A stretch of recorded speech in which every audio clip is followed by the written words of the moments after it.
Given a choice of an estimator with a high bias or a high variance, which one should we choose? Let's say that the red dot is the true value of the parameter the estimators are trying to predict.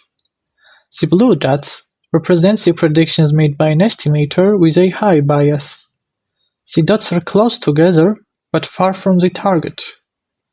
The green dots represent the predictions made by an estimator with a high variance.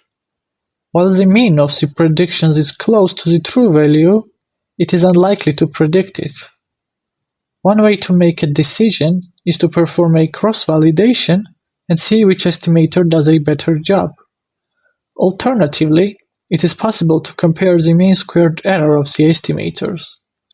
In fact, there is a tight relationship between the mean squared error, variance, and bias. Let's now see what kind. By definition, mean squared error of an estimator is the expected difference squared between the estimate and the true value of the parameter. Let's add and subtract the expected value of an estimator inside the parentheses.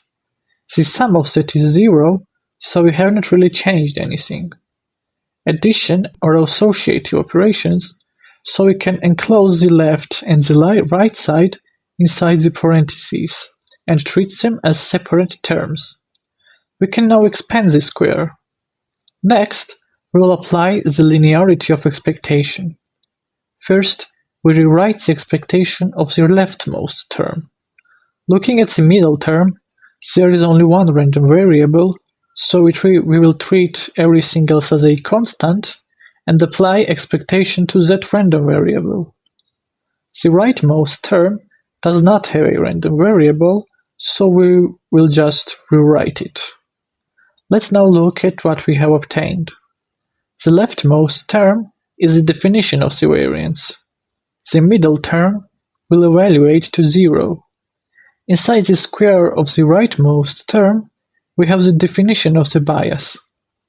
And thus, we have found the relationship bias and variance have with the mean squared error.